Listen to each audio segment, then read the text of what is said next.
Hello good morning students. हम लोग पिछले क्लास में कैश बुक स्टार्ट किए थे और उसमें हम लोग देखे थे कि कैश बुक कितने टाइप्स के होते हैं। तो मैंने बताया था आप लोगों को कि कैश बुक जनरली 3 प्रकार के होते हैं: single column cash book, double column cash book और ट्रिपल कॉलम कैश बुक।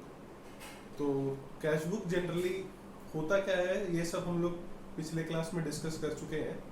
तो आज एक छोटा सा रिवीजन रखते हैं उसका कि हमने पिछले क्लास में क्या किया था।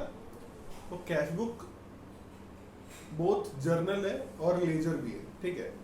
और जैसे हम लोग लेजर बनाते हैं, कोई भी अकाउंट का ओपन करते हैं, उसी हिसाब से कैश बुक भी एक लेजर का काम करता है, ठीक है। तो कैश बुक में जनरली जैसे लेजर में 2 साइड होते हैं, एक साइड डेबिट और एक side credit. Left hand side को हम लोग डेबिट बोलते हैं और राइट हैंड साइड को हम लोग क्रेडिट बोलते हैं। इसका एक फॉर्मेट होता है, तो मैं पहले फॉर्मेट आपको ड्रॉ करके फिर से दिखाता हूँ।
तो ये हमारा हो गया कैश बुक का एक फॉर्मेट।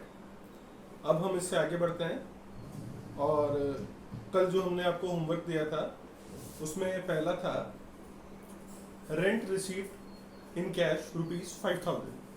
तो जो रेंट हमने रिसीव किया, ये हमने रिसीव किया in the form of cash, और जो कैश है वो है रियल अकाउंट का आइटम।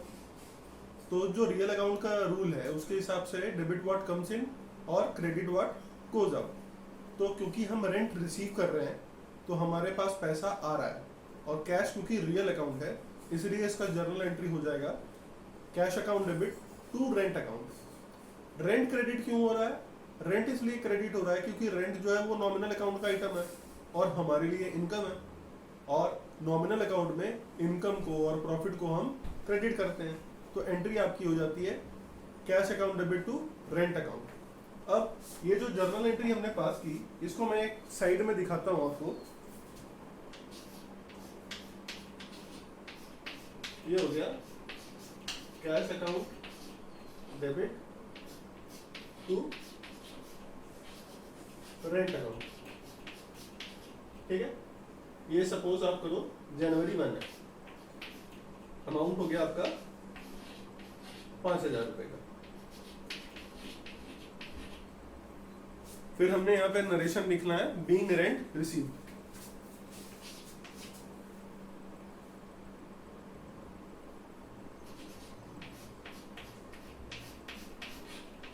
बीइंग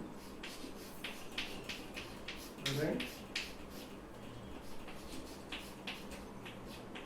रिसीव्ड, ठीक है। अब क्योंकि कैश जो है वो आपके डेबिट साइड में है, तो पोस्टिंग जो है वो भी होगी डेबिट साइड में। क्या होगी? जो उसके उल्टे में लिखा है, तो उसके उल्टे में क्या लिखा हुआ है? To rent account. तो जनवरी 1 को हम लोग वहां पे मेंशन कर देंगे टू रेंट अकाउंट, ठीक है। तो ये हो गया टू रेंट अकाउंट 5000, ठीक है। अब इसके आगे हम लोग बढ़ते हैं कि salary given to Rahul. Salary given to Ram था 10,000। तो सैलरी जो हम पे कर रहे हैं वो नॉमिनल अकाउंट का आइटम हो गया पहले तो। उसके बाद ये हमारे लिए क्या है, ये हमारे लिए एक्सपेंस है, और नॉमिनल अकाउंट के रूल के हिसाब से सारे एक्सपेंस को हम डेबिट करते हैं, लॉस को भी डेबिट करते हैं, प्रॉफिट को हम क्रेडिट करते हैं और इनकम को भी हम क्रेडिट करते हैं। तो क्योंकि हम सैलरी पे कर रहे हैं राम को, तो इसलिए ये हमारा क्या हो गया, एक्सपेंस हो गया। अब क्योंकि सैलरी एक्सपेंस है तो सैलरी हम उसे किस फॉर्म में दे रहे हैं, कैश के पेमेंट के रूप में दे रहे हैं। और कैश जो है वो कौन सा अकाउंट हो गया, वो हो गया रियल अकाउंट। अब कैश जब रियल अकाउंट हो जाता है तो हमको रियल अकाउंट का रूल फॉलो करना पड़ेगा वहां पे। तो जो रियल अकाउंट का रूल है वो क्या है, डेबिट व्हाट कम्स इन और क्रेडिट व्हाट गोज आउट। क्योंकि हम सैलरी पे कर रहे हैं हमें कैश देना पड़ेगा, और जैसे ही हम कैश देंगे तो कैश हमारे यहाँ से बाहर जाएगा, मतलब गोज आउट, बाहर जा रहा है, तो इसलिए कैश क्या हो जाएगा, क्रेडिट हो जाएगा। और सैलरी कौन सा अकाउंट है, नॉमिनल अकाउंट है, एक्सपेंस है, इसलिए क्या हो जाएगा, डेबिट हो जाएगा। तो उसका भी मैं यहाँ पे एक जर्नल एंट्री पास कर देता हूँ, salary account debit to Ram account. नहीं, ऐसा नहीं है। क्यों नहीं है, क्योंकि राम से हमको मतलब नहीं रखना है। हम उसे क्या दे रहे हैं, सैलरी दे रहे हैं। महीने भर वो हमारे पास काम कर रहा है इसलिए हम उसे सैलरी दे रहे हैं, हम उसे लोन नहीं दे रहे हैं। इसलिए हमको पर्सनल अकाउंट का रूल में जाने की जरूरत नहीं है। ऐसे पर्सनल अकाउंट के रूल का नियम क्या होता है, डेबिट द रिसीवर और क्रेडिट द गिवर। तो यहाँ पे हम क्या दे रहे हैं, उसको सैलरी दे रहे हैं। अब जब सैलरी दे रहे हैं तो सैलरी नॉमिनल अकाउंट का आइटम हो गया, एक्सपेंस हो गया, इसलिए क्या हो गया, डेबिट हो गया। और क्या जा रहा है हमारे पास से, हमारे पास से जा रहा है कैश। कैश कौन सा अकाउंट है, कैश तो रियल अकाउंट है, तो रियल अकाउंट का रूल लगेगा। अब जो रियल अकाउंट का रूल है वो आप सभी को याद है अच्छे से, है कि नहीं। तो यहाँ पे मैं सैलरी पेड टू राम ₹10,000 का एंट्री पास कर देता हूँ।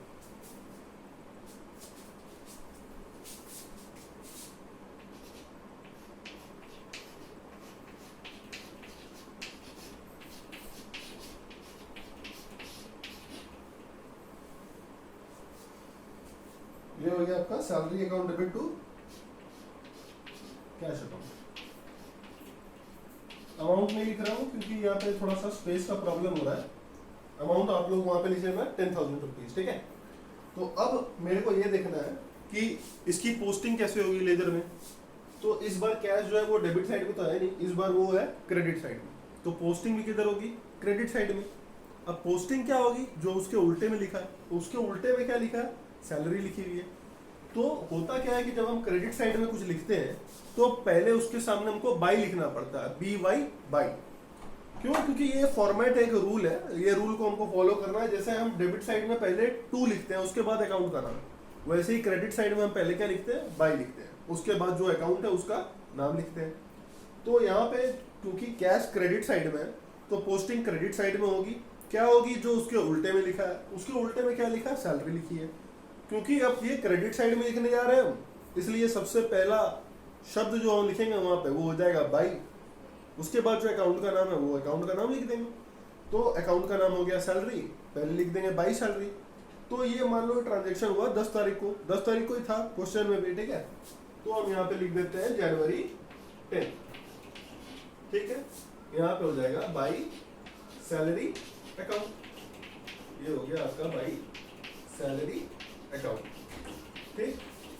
ये क्या हो गया, ये हो गया आपका 10,000 रुपए। तो अब जैसे हम लोग लेजर में पढ़ते थे कि लास्ट में हम लोगों को बैलेंसिंग करना पड़ता था, वो बैलेंसिंग भी हम लोग करेंगे। लेकिन बैलेंसिंग कब होगी, जब सारा क्वेश्चन जो है वो पूरा कंप्लीट हो जाएगा। आज हो सकता है कि हम लोग बैलेंसिंग ना भी कर पाए, तो कोई दिक्कत वाली बात नहीं है। बैलेंसिंग ऐसे नॉर्मली हमने देख ही लिया है। उसमें करना क्या होता है, उसमें हम लोग एक रफ आइडिया लग जाता है कि कौन सा साइड का टोटलिंग जो है वो ज़्यादा होगा। सपोज डेबिट साइड का टोटल लग रहा है ज़्यादा होगा, तो डेबिट साइड का टोटल करके देख लेंगे। फिर क्रेडिट साइड का भी टोटल कर लिया जाएगा। तो फिर जिसका टोटल ज़्यादा होगा उसको हम लोग वहाँ पे बैलेंस में लिख लेंगे। उसके बाद जो शॉर्टफॉल होगा, मतलब जो कमी होगी, अगर डेबिट साइड में कमी होगी तो डेबिट साइड में लिखा जाएगा शॉर्टफॉल को, और अगर क्रेडिट साइड में कमी होगी तो क्रेडिट साइड में लिखा जाएगा शॉर्टफॉल को, ठीक है। और उससे जो हम लोग को बैलेंस आएगा वो क्लोजिंग बैलेंस हो जाएगा। पर कैश का क्लोजिंग बैलेंस कभी नेगेटिव में नहीं हो सकता। कैश का जो क्लोजिंग बैलेंस है हमेशा क्या होगा, पॉजिटिव होगा। क्यों? क्योंकि कैश रहेगा तो ही खर्च करेंगे, या तो वो नील हो सकता है या वो पॉजिटिव रहेगा, वो कभी भी नेगेटिव नहीं हो सकता। ठीक है, तो ये बात ध्यान में रखना कि कैश जनरली क्या रहेगा, हमेशा अगर आपके हाथ में है तो है, और नहीं है तो वो बैलेंस हो जाता है नील। ठीक, जनरली नेगेटिव ये नहीं होगा। तो ये पहला दो एंट्री हमने कर ली। अब उधर एंट्री वाला जो स्पेस है उसको मैं मिटा देता हूँ और आगे बढ़ते हैं फिर। ठीक है, ये आप लोगों ने उतार लिया था ना? अच्छा, नहीं उतारा तो मैं ऊपर वाला मिटा देता हूँ, सेकंड वाला अगर नहीं लिखा तो आप लोग लिख लो, सैलरी वाला है जो एंट्री था, राम को जो सैलरी दिया था हमने 10,000 रुपए का। ठीक है, उसका नरेशन नहीं लिखा ना हमने। अच्छा, उसका नरेशन लिख देता हूँ मैं।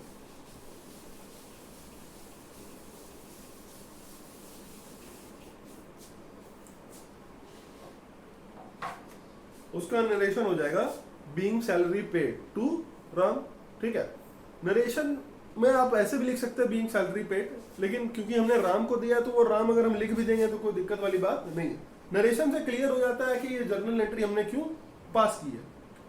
और नरेशन ज्यादा लंबा लिखने की जरूरत नहीं है, लेकिन अगर लग रहा है कि स्पेस है और लिख सकते हैं नरेशन हम थोड़ा लंबा, तो लंबा लिखने में भी कोई दिक्कत नहीं है, वो पूरा क्लियर हो जाता है, क्लियर पिक्चर मिल जाता है कि जो जर्नल एंट्री पास हुई वो क्यों पास हुई है, उसके पीछे रीजन क्या रहा। ठीक है, तो मैं यहाँ पे लिख देता हूँ being salary paid to Ram.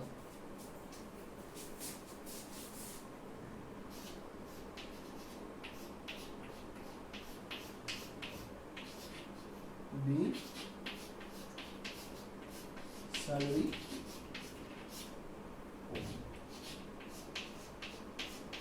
Paid to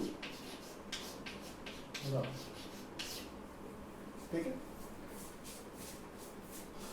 अब जो है ऊपर में एक एंट्री पास कर देते हैं। कौन सी एंट्री? तीसरी एंट्री जो थी हमारी वो क्या थी? Sold goods to Ram in cash. ठीक है, राम नहीं, यहाँ पे नाम बदलना पड़ेगा क्योंकि सैलरी हमने दिया है राम को थोड़ी देर पहले, तो उसका नाम जो है सैम कर देते हैं। ठीक है, तो goods sold to Sam and received cash. सामान बेचा गया राम को और उसके बदले में उसने हमें क्या दिया? नगद दिया। तो इसका मतलब उधार में हमने सामान उसको नहीं बेचा था। तो जब हमने उसको उधार में सामान बेचा नहीं तो हमारे पास आ जाएगा कैश, और कैश जब आएगा तो फिर से रियल अकाउंट का आइटम है वो, तो रियल अकाउंट का फिर से रूल लगेगा। तो रियल अकाउंट का रूल क्या है? डेबिट व्हाट कम्स इन और क्रेडिट व्हाट गोज आउट। अब क्योंकि हमने सेल किया है तो सेल क्या है? ये नॉमिनल अकाउंट का आइटम है, और जो नॉमिनल अकाउंट का आइटम होता है उसमें फिर हम नॉमिनल अकाउंट का रूल लगाएंगे। तो नॉमिनल अकाउंट का जो रूल था वो क्या था?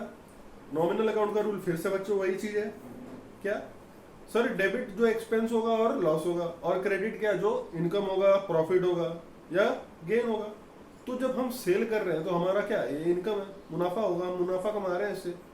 तो कैश जब हमें मिल रहा है तो कैश आ रहा है हमारे पास, मतलब कम से, तो उसको हम क्या कर देंगे? डेबिट कर देंगे।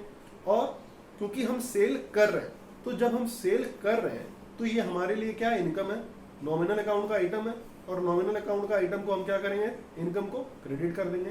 तो हमारा जो एंट्री है वो क्या हो जाएगा? वो हो जाएगा cash account debit to sales account. इसमें हमें सैम से कोई मतलब नहीं रखना है। क्यों नहीं रखना है? क्योंकि उसने हमें पैसा दे दिया। अगर वो हमें पैसा नहीं देता तो हम क्या करते? उससे मतलब रखते, और जब उससे मतलब रखते तो फिर हम हमेशा किसको पकड़ते? सैम को पकड़ते कि भैया हमारा पैसा जो है आप हमें दे दो। अगर वैसा एंट्री होता कि हमें पैसे नहीं मिल रहे हैं सैम से, तो हम क्या करते? सैम पर्सनल अकाउंट का आइटम है और रिसीवर भी है क्योंकि हम सामान उसको बेच रहे हैं। तो एंट्री क्या हो जाती है उस केस में? अगर हम पैसा उससे नहीं लेते तो Sam account debit to sales account. क्यों? क्योंकि सैम पर्सनल अकाउंट का आइटम है और वो रिसीवर है, और रिसीवर को हम क्या करते हैं? डेबिट करते हैं। तो अभी हम एंट्री पास करते हैं कौन सी? Cash account debit to sales account. क्योंकि ये वाली जो एंट्री पास हो रही है इसमें क्या मेंशन हो रहा है? इसमें ये मेंशन हो रहा है कि हमने सामान बेचा, सैम को बेचा, और बदले में सैम ने हमें पैसे दे दिए। तो जब पैसे उसने हमें दे दिए तो हमें सैम से मतलब नहीं रखना, हमें किससे मतलब रखना है? कैश से। कैश कौन सा अकाउंट है? रियल अकाउंट है। हमारे पास आ रहा है मतलब कम से, तो उसको हम क्या कर देंगे? डेबिट कर देंगे। ये पैसे क्यों आ रहे हैं? क्योंकि हमने उससे सामान बेचा है, तो सेल्स हो रहा है। सेल्स कौन सा अकाउंट है? नॉमिनल अकाउंट है। क्या हो रहा है, क्रेडिट हो रहा है क्योंकि हमारी आमदनी है। तो एंट्री पास करते आ जाओ।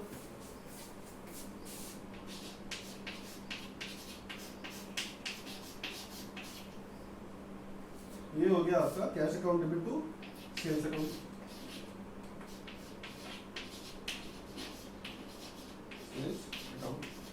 अमाउंट आप यहाँ पे कर दो 2000 रुपये का। ठीक, ये मैं नीचे लिख दे रहा हूँ, नरेशन लिख देता हूँ। Being goods sold to government cash, being goods sold to government cash. ठीक है, तो फिर से हमें देखना है कि अब यहाँ पे फिर से पोस्टिंग होगी। अब जो पोस्टिंग होगी वो हमें फिर से देखना है कि कैश किस साइड में है। तो कैश इस बार फिर डेबिट साइड में हो गया, तो पोस्टिंग भी किस साइड में होगी, ये डेबिट साइड में होगी। क्या होगी, जो उसके उल्टे में लिखा है, उसके उल्टे में क्या लिखा है, टू सेल्स अकाउंट। ठीक है, तो इसको हम सपोज मान लेते हैं जनवरी 15। पहले आप इसको उतार लो, इसको उतारने के बाद मैं क्या करूँगा, ये साइड को इरेज करके यहाँ पे फिर वो मेंशन कर दूंगा। ठीक है, पहले आप सब इसको जल्दी से उतार लो, उसके बाद मैं इसको मिटा दूंगा। ठीक है,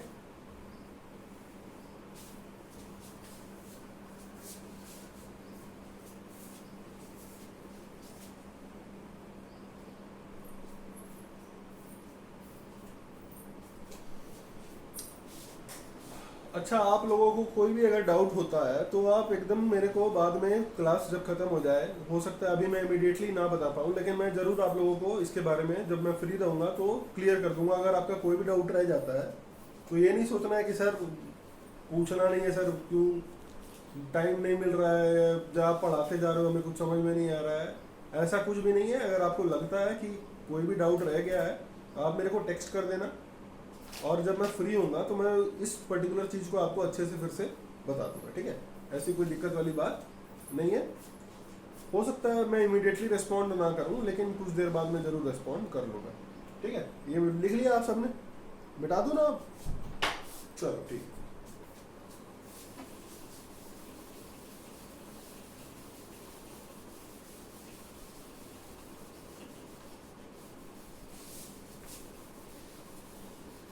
इसको मैं पूरा नहीं मिटा रहा, मैं थोड़ा सा यहाँ स्पेस देकर लिख रहा हूँ, लेकिन आपको यहाँ स्पेस देना नहीं है। ये कर लो आप जनवरी 15, ये हो जाएगा आपका टू सेल्स अकाउंट। ठीक है, टू सेल्स अकाउंट, ये हो गया आपका 2000। ठीक, तो बस बच्चों हम लोग को ऐसे ही प्रोसीड करना है। ठीक है, बैलेंसिंग जो होगा वो अब हम नेक्स्ट क्लास में ही देखेंगे। ठीक, तो आज के लिए इतना ही रखते हैं। ठीक है, ओके स्टूडेंट्स, फिर मिलते हैं। ठीक है, बाय।